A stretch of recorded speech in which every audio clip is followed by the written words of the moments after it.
ओम नमः शिवाय।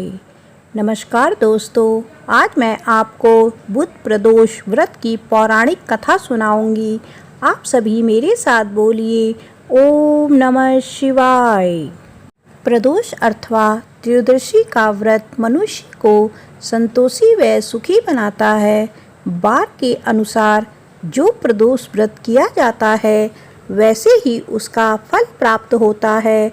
सूत जी के कथानुसार त्रयोदशी का व्रत करने वाले को 100 गाय दान करने का फल प्राप्त होता है। श्री सूत जी ने कहा, बुध त्रयोदशी प्रदोष व्रत करने से सब मनोकामनाएं पूर्ण होती हैं। इस व्रत में हरी वस्तुओं का प्रयोग करना चाहिए।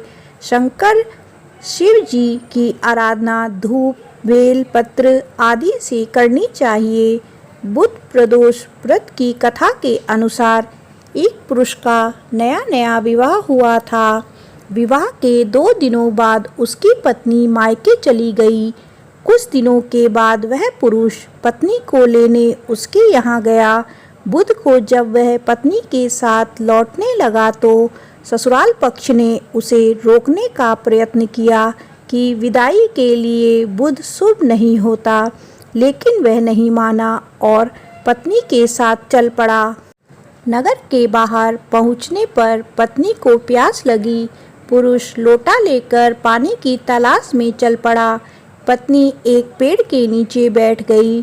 थोड़ी देर बाद पुरुष पानी लेकर वापस लौटा। तब उसने देखा कि उसकी पत्नी किसी के साथ हंस कर बातें कर रही है और उसके लोटे से पानी पी रही है।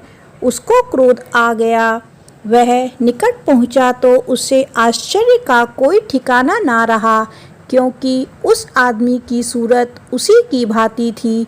पत्नी भी सोच में पड़ गई। दोनों पुरुष झगड़ने लगे। भीड़ इकट्ठी हो गई। सिपाही आ गए। हमशक्ल आदमियों को देख वे भी आश्चर्य में पड़ गए। उन्होंने स्त्री से पूछा, उसका पति कौन है? वह बेहोश हो गई। तब वह पुरुष शंकर भगवान से प्रार्थना करने लगा, हे भगवान, हमारी रक्षा करें। मुझसे बड़ी भूल हुई है कि मैंने सास ससुर की बात नहीं मानी और बुध को पत्नी को विदा करा लिया। मैं भविष्य में ऐसा कदापि नहीं करूँगा। जैसे ही उसकी प्रार्थना पूरी हुई, दूसरा पुरुष अंतर्ध्यान हो गया। पति पत्नी सकुशल अपने घर पहुंच गए। उस दिन के बाद से पति पत्नी नियम पूर्वक बुध त्रयोदशी प्रदोष का व्रत रखने लगे। अतः बुध त्रयोदशी व्रत हर मनुष्य को करना चाहिए।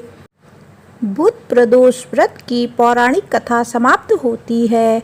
आप सभी मेरे साथ बोलिए ओम नमः शिवाय।